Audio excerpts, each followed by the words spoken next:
Good morning everyone and welcome back to my channel June flower. और आज मैं आपको पिचवई साड़ी कैसे बनानी है, इसकी टिप्स और ट्रिक्स क्या हैं और किन बातों को आप ध्यान रखें जब भी आप पिचवई साड़ी बना रहे हैं। तो so let's start this video.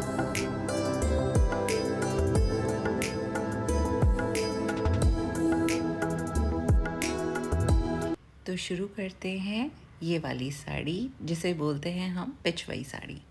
तो यहाँ मैंने ये पल्ला है और ये बीच का एरिया है जहाँ पे मैं कृष्ण जी बनाऊंगी। तो मैंने रफली फ्लावर्स साइड में बना लिए हैं सो दैट मुझे पता चल जाए कि कितना एरिया रह रहा है और कहाँ एग्जैक्टली मुझे बनाना है। अब मैंने थोड़ी सी ये आयरन करके जो थोड़ा सा भी कपड़ा क्रश हो रखा था उसको मैंने क्लियर कर दिया है। ये है हाइलाइटर पेंसिल जो एज अ हाइलाइटर यूज़ होता है। मैं इसको यूज़ कर रही हूँ क्योंकि मैं ट्रेस नहीं कर रही हूँ, मैं फ्री हैंड कान्हा जी बनाऊँगी। आप चाहें तो ट्रेस भी कर सकते हैं, it is entirely up to you. तो लास्ट वीडियो जो पिचवई साड़ी से रिलेटेड थी उसमें मैंने आपको कुछ खास नहीं दिखाया था, लेकिन बहुत सारी चीज़ें थी जो आपके मन में क्वेश्चंस थे, क्वेरीज थी। लेकिन उस साड़ी में फ्लावर्स कैसे बनाते हैं, ये लोटस फ्लावर, ये मैंने उसमें अच्छे से आपको बताया था। इनफैक्ट रिपीटेडली बताया था कि बहुत ही इजी लोटस फ्लावर्स हैं। सिर्फ ब्रश का स्ट्रोक एक बार आपको चलाना आ जाएगा तो फटाफट से आप इसको बना पाएंगे। इसमें ना ही शेडिंग है ना ही कुछ और, बिकॉज़ इतना डार्क कलर है ये बेस। तो जब आप वाइट कलर से उसको स्ट्रोक डालते हो तो नीचे से करते करते ऐसे आता है जैसे कोई शेडिंग करी हुई हो। एनीवेज़, इस वीडियो में भी मैं आपको बहुत डिटेल में नहीं बताऊंगी बिकॉज़ फ्लावर्स मैंने आपको बनाने सिखाई दिए हैं। यहाँ मैं आपको सिर्फ एक प्रोसेस बता रही हूँ कि अगर आप कभी भी पिचवई साड़ी बनाने की सोच रहे हैं तो प्रोसीजर क्या है, क्या चीज़ है और किस तरह से आप उसको बना सकते हैं।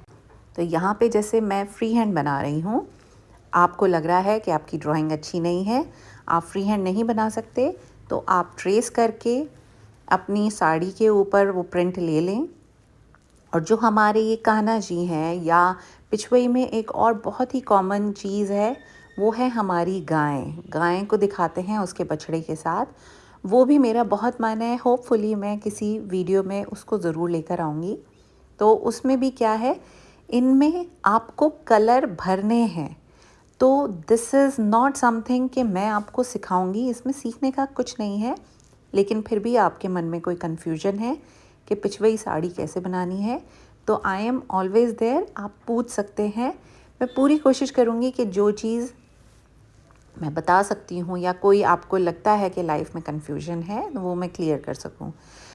तो यहाँ पर मैंने एक टेबल ले ली है। टेबल के ऊपर ऑलरेडी एक क्लॉथ डला हुआ है और उसके ऊपर फिर से मैंने एक रफ़ क्लॉथ बिछा दिया है और फिर मैंने ये साड़ी करी है।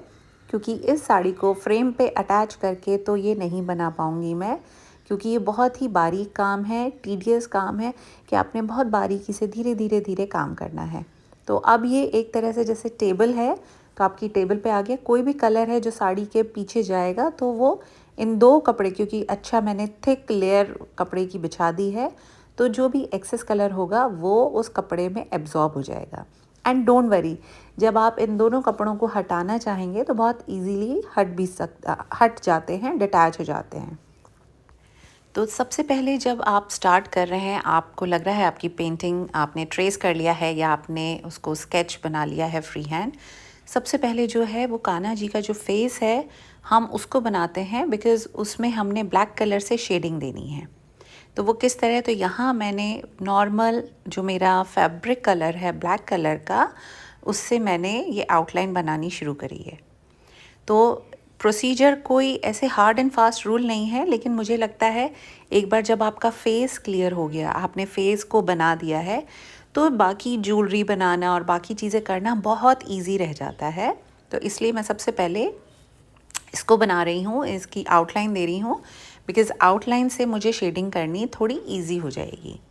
मैंने इस वीडियो को थोड़ा सा स्पीड अप इसलिए किया है, अदरवाइज़ अगर इसी स्लो मोशन में मैं आपको दिखाऊंगी तो शायद आप वीडियो देखना पसंद नहीं करेंगे।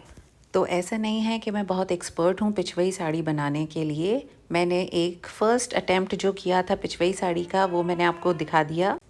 और ये वाली मेरी दूसरी साड़ी है जो कि अगेन उन्हीं ने ऑर्डर किया है जिन्होंने पहले साड़ी ली थी। बट मैंने सुना है कि उन्होंने बहुत ही अप्रिशिएट किया कि हमें बहुत अच्छी लगी वो साड़ी, इसलिए सेम साड़ी दोबारा रिक्रिएट करके दें। तो एनीवेज़ क्योंकि ये मेरा सेकंड टाइम है इस पिछवाई साड़ी को बनाने के लिए, तो जो चीज़ें मैंने इन 2 साड़ियों से सीखी है वो मैं आपको सिखा रही हूँ, बता रही हूँ। जैसे अगर आप देखें तो राइट साइड वाली जो आई के ऊपर और आई के साइड में जो मैंने शेडिंग की है वो कोशिश की थी मैं ब्लैक कलर से करूँ। वहीं मैंने लेफ़्ट हैंड साइड क्या किया है, पहले जो साड़ी है उसको मैंने हल्का सा पानी से गीला करा और फिर मैंने ये शेडिंग करी है। लेकिन अगर आप देखें तो शेडिंग करते करते ये पानी पूरा ऐसे स्प्रेड होता चला गया है। सो हेयर्स अ ट्रिक कि जब आप अपने कान्हा जी बना रहे हैं तो आपने शेड कैसे देना है। एक्चुअली पहले वाली जो वीडियो है उसमें मैंने ये सारे में पानी पहले लगा दिया एंड देन आई थॉट कि अब मैं थोड़ा थोड़ा इसमें ब्लैक कलर लेके ऐसे करूँगी तो इट विल वर्क। बट जब ये ड्राई हो जाता है तो उसके बाद आपको पता नहीं चलता कि कितना लाइट कितना डार्क है। ओके, तो यहाँ पे जो अभी मैं आपको बताने वाली हूँ वो ये है। सबसे पहले तो जो आप अपना ये शीट या साड़ी लेंगे वो जैसे मैंने कर रखा है तो मैंने लेयर्स में कर रखा है। तो ये मेरा आयरनिंग बोर्ड है जिस पे मैं प्रेस करती हूँ, उसके ऊपर ऑलरेडी ये शीट लगी हुई है and then this old T shirt और उसके ऊपर मैंने ये लगा रखी है साड़ी, सो दैट मुझे बिना किसी डिस्टर्बेंस के, बिकॉज फ्रेम पे लगा के ये नहीं होगा। उसके बाद second thing is you need to take this flat brush. Flat brush क्यों, वो अभी आपको पता चलेगा। फिर मैंने यहाँ पे 2 तरह से ले रखा है। यहाँ मैंने प्रॉपर थिक ब्लैक कलर ले रखा है और ये पानी में डाइल्यूटेड। आई ट्राइड दिस, लेकिन वही है कि साड़ी अगर आप नोटिस करें तो ये इससे बाहर निकल रहा है। एनीवेज यहाँ पे बाहर निकल गया, इसको तो मैं रेक्टिफाई कर दूंगी बिकॉज यहाँ पे ज्वेलरी आएगी तो वाइट बीड्स मुझे बनाने हैं मोती, तो ये छुप जाएगा। बट अदरवाइज अगर ये जाता है और हर जगह every time you can't do this, तो उसके लिए हम क्या लेंगे, इस आई में मैंने आपको शेड करके दिखाया है, अब मैं आपको दूसरी में दिखाऊंगी। So this is my thick colour. तो यहाँ पे मैंने जैसे ये है इसको मैंने ये फ्लैट तरीके से ये थोड़ा सा, आई जस्ट शो यू, जैसे ये मैंने थोड़ा सा ले लिया है ब्लैक कलर सिर्फ एज पे।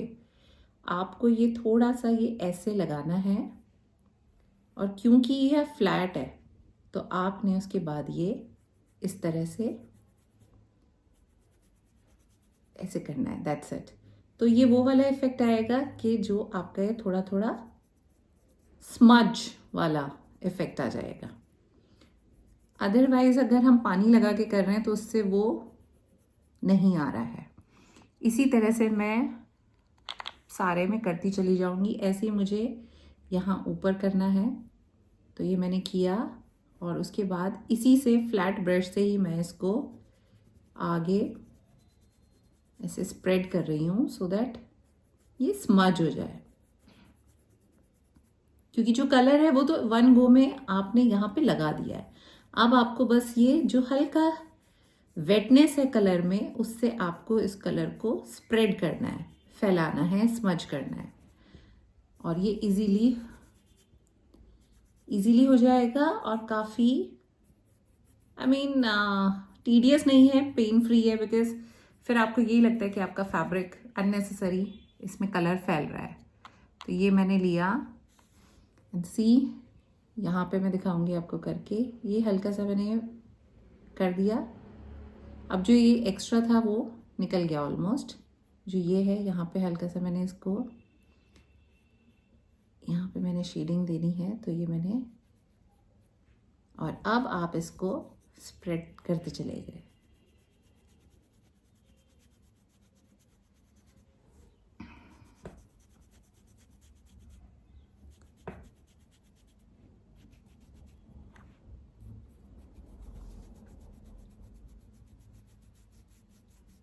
तो जिस तरह की वो हल्की सी आपको शेडिंग चाहिए ये एग्जैक्ट वो वाली शेडिंग आपको मिल जाएगी, बिना आपका कलर इधर उधर स्प्रेड हुए या फैलेगा नहीं। अब जिस तरह से ये वाली साइड डार्क है, इसी तरह से मुझे यहाँ करना है। तो ये थोड़ा सा मैंने ब्लैक कलर लिया, ये एज पे लगाया मैंने, यहाँ से मुझे ये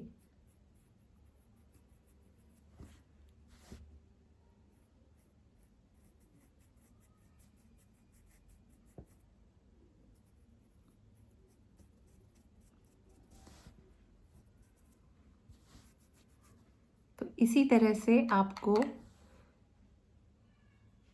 सारी जगह ये शेडिंग देनी है, तो अपने आप वो इफ़ेक्ट आएगा, वो लाइट और डार्क वाला।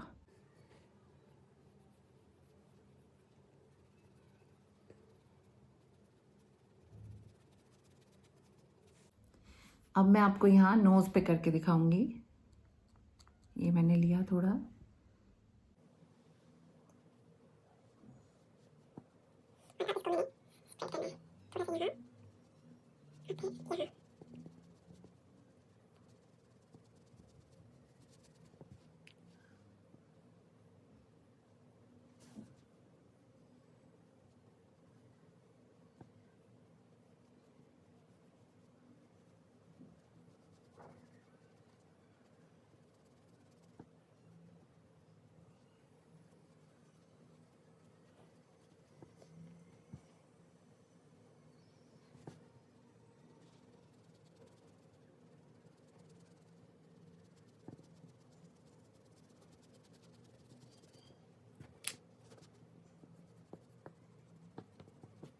आप चाहें तो उसको फ्रेम पे लगा के और तब भी शेडिंग दे सकते हैं। मुझे इस तरह से ज़्यादा कंफर्टेबल लग रहा है, जैसे आपको कंफर्टेबल लगे, बिकॉज जैसे मैं इसको कर रही हूँ तो ये थोड़ा क्लॉथ आगे पीछे हो रहा है, बट मैं इसको फ्रेम पे करके नहीं करना चाहती। तो ये this is entirely up to you, आपको जिस तरह कंफर्टेबल लगे, जिस तरह आपको लगता है कि आपको करने में अच्छा लगेगा, you please do that way.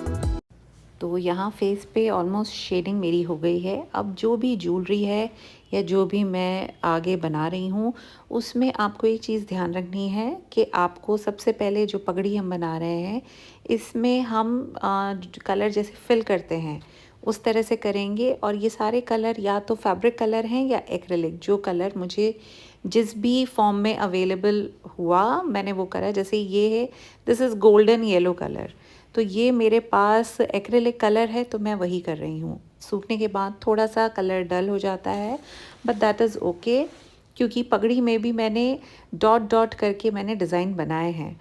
आप चाहें तो इसको ध्यान से देख सकते हैं। अच्छा, जो आपकी ज्वेलरी है और आईज़ हैं, ये वाइट कलर होगा। वाइट कलर आप चाहे एक्रेलिक लें या चाहे फैब्रिक कलर लें, कलर आपका बहुत पतला नहीं होना चाहिए, क्योंकि ऑलरेडी ये डार्क कलर है। अगर आप पतला कलर यूज़ करेंगे तो ड्राई होने के बाद ये ट्रांसपेरेंट या ग्रे कलर का दिखाई देगा। तो आप अपना वाइट कलर थोड़ा थिक ही रखिए। थिक रखेंगे तो अगर एक स्ट्रोक में आप करते जा रहे हैं, जैसे मैं यहाँ पे बीड्स बना रही हूँ, तो वो इजीली बनती चली जाएंगी और दोबारा आपको नहीं करना। इसके लिए जो ब्रश लें वो भी आप थिक लीजिएगा। आई होप आपको मेरी ये वीडियो समझ आई होगी, आपको लगा होगा देख के काफ़ी हद तक क्लैरिटी आई होगी कि कैसे बनेंगे। तो प्लीज़ अगर आपको अच्छा लगे तो आप भी ट्राई ज़रूर करें और मुझे बताइएगा आपका एक्सपीरियंस कैसा रहा। Thanks for watching.